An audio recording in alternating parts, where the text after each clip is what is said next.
Good morning, everyone. This is Ethan Colbert with Century 21 Parker & Scroggins Realty and the Grant County Gang. Today I have with me Amy and Philip, and we're going to have them describe a little bit about their business. I don't want to go too much in detail because this is their thing, so I'll let them describe it. So Amy, could you go ahead and describe your business a little bit about us? Yeah, we are actually an educational but yet fun petting zoo.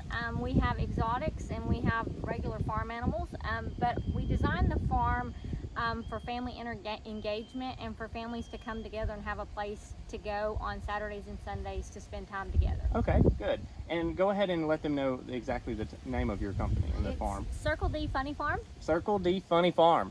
All right. So, and go ahead and describe a little bit about like what y'all do and what made you decide to go into this business. Like, how'd y'all open it up and what made you venture into this? Well, I was a developmental therapist for 7 years, and I worked with children with special needs, and there were several incidents where we had children who would come in that would also do hippotherapy and different things with animals. And just to see the progress that they would make with that animal-human interaction triggered something in me a couple of years ago. And then my son, he helps here on the farm, and he handles all of our horses and our exotics. And he was intrigued by hippotherapy as well, and so we started looking into it, and we found out that not just horses but other animals as well really can be therapeutic for children. And so we have composed this farm that has a lot of risk-taking factors, simply because a lot of risks have been taken out of playgrounds and different things, and so we have incorporated some of our old style playground so that children learn that safety awareness. We've also integrated some sensory things to where children can come here and actually get sensory integration as well, and be involved in nature and get to handle animals and get that therapeutic experience here. That's fantastic because I sympathize with that. I've got 3 dogs and I love animals. I grew up, my family had a farm and everything too as well. So I know the therapeutic nature that they bring. And turning it into a business, I can also see the liability aspect that you're now having to worry about with, you're trying to bring the aid to the kids and everything, but now you also have to cover your own back because there's always, it's a litigious society. So there's always someone out there who's going to try and, take some gain from you just trying to help people. And that's sad to say, but based off of this, we're trying to make sure that doesn't happen. We just want to bring the positives out. So we wanted to talk a little bit. You talked about your son. He specializes in a certain category in y'all's business. So can we introduce him a little bit? Go ahead and introduce yourself to the community. Well, I'm Eric Deal. Hey, Eric. I'm the horse trainer. I'm the exotic handler. My mom just out of the blue one day said, she sent me a picture of a zebra, and actually she sent it to the whole family, but she said, "Here you go, I hope you can train a zebra." I was like, okay, well, I've trained a bunch of horses, but a zebra is pretty different. I'll just say that. They're extremely spooky and flighty animals.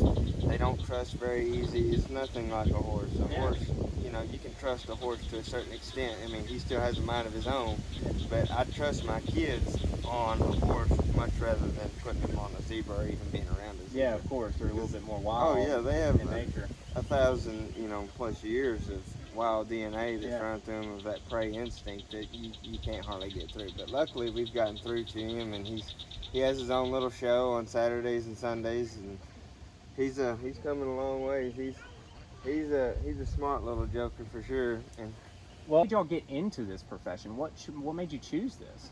Other than you said the therapy, is that really it? The therapy? I just want to make sure that getting into it, yes, but we love the farm life, and just realizing how out of touch society has become with what goes on with a farm, and how many children don't experience this, and even grown adults we've had that have come to a petting zoo that thought one of our cows was a donkey. And it just totally, like, seeing how out of touch society has become with something that's so vital. Farming is vital to our survival, and kids need that. They need the interaction. They need to see what goes on a farm. A farm teaches such life lessons that can't be taught anywhere else. What kind of challenges did y'all face when y'all came in and started this company and business? Well, you don't realize when you go into a business like this, and especially where you have the public come to a farm, like you said, there are quite a bit of liabilities. Yeah. But also getting into exotics in the state of Arkansas, because there are not very many places that have exotics here. Yeah. And so you have to jump through the USDA hurdles, which we are USDA licensed, and we're also licensed through Arkansas Game and Fish. So they actually came out, inspected our facilities, and made sure that we could provide adequate care here, Cool. which we passed with flying colors. And so that has been one of our major challenges, is because in the state of Arkansas, it being so new, that it's a waiting game. Yeah. And chronic waste disease, we had intentions of doing some fallow deer and different things, but Arkansas is very strict on bringing any type. They don't allow you to bring any type of deer in. And then the animals that we have, which are in our exotics, are water buffalo, impala, zebra. Then we have the emus, of course, and 2 alpacas. We have a llama. So all of those that are listed in the exotic category, we actually have to have a permit to bring them in. Right. So that was definitely one of our biggest challenges, is realizing even though you have the idea to do this, and we wanted to try to incorporate animals that weren't seen in the wild, but also that we could take our wagon out and would come up and let the children feed them. Yeah. And so they get that interaction with animals that they don't even get that at a zoo. Right. But our water buffalo, Jeffrey, he follows it around and he takes it right out of their hand, and it's crazy because they know, hey, I've got to be easy. Yeah. And knock on wood, but we've not had any injuries from the animals. We are insured. That is another obstacle, is finding I'm insurance to cover that. So we've covered all of our bases to provide an educational family atmosphere where you can come, and laughs is good medicine. Oh, and when you come, these animals, like our impala, will just, during the exotic wagon ride, just bust out, jumping 20, 30 feet in the air, and the kids, it's like he puts on a show. But they're not going to see that anywhere else. Yeah. Well, that's awesome. That's fantastic. So now that we've kind of gone over some of the challenges that y'all had to, hurdle over, what are some of the goals that you are planning for this year that you would like to? We'd like to expand our exotic section. We intend to add to that. We also have our breeders and exhibitors license, of course, but we'd like to start raising some of the exotics. Then in the fall, we've already tilled up our ground. We're going to have our own pumpkin patch where we're actually going to grow those pumpkins. Oh, nice. And we have started 2 different this summer farm camp days where parents can bring their children and they spend most of the day.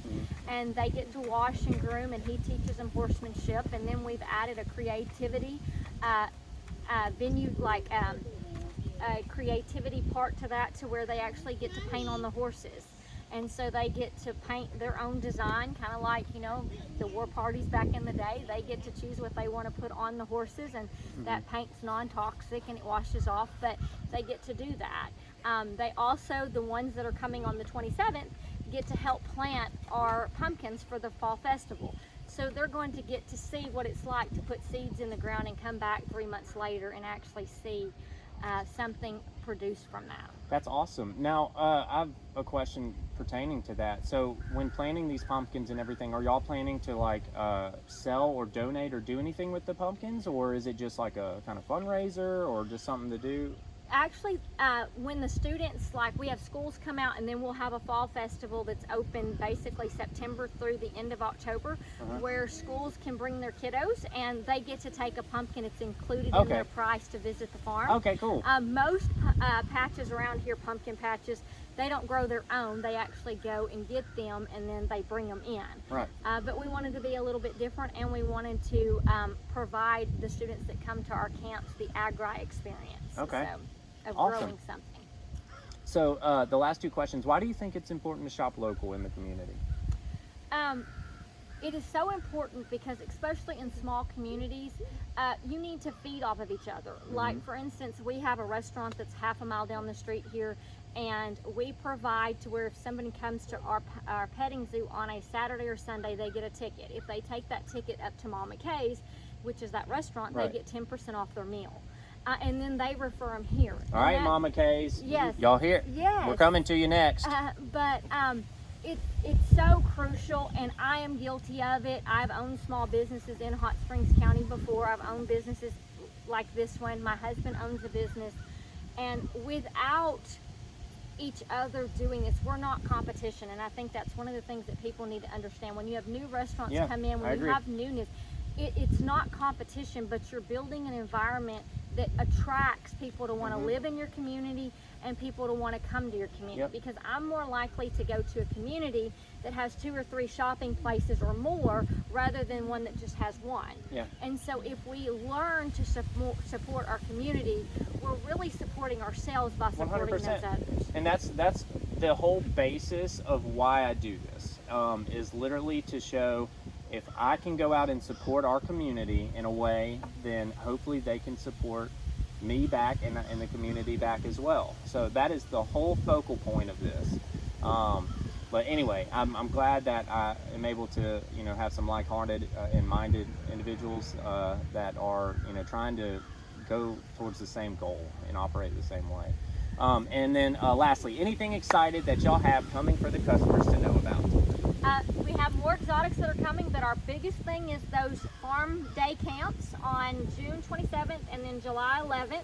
We still have a few openings for those, and then we are ecstatic about our fall festival. Everything, all of our games, everything will change to fall. And then, of course, we're excited about growing some pumpkins. Do you have the dates for the fall festival? We will start September 1st.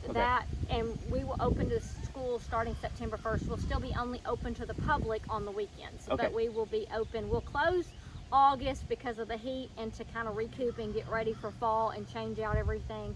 But it'll be September 1 through November 1st. All right. Well, thank you, everyone. Let's go ahead and give the audience, the customers and clients, everyone out there, the community, your information. Go ahead and that way they can get in contact with you if they ever need to find out any more about y'all's company and business, and come out here and visit. All right. Our website is circledfunnyfarms.com, and that's Circle D Funny Farm without an S. And then our number is 501-304-7330. And we are open Saturdays 10 to 6 and Sundays 1 to 6. All right. And this is Ethan Colbert again with Century 21 Park and Shargans Realty. Come to me for any of your real estate needs. And this is a Grant County gang checking out. See you next time. Thanks.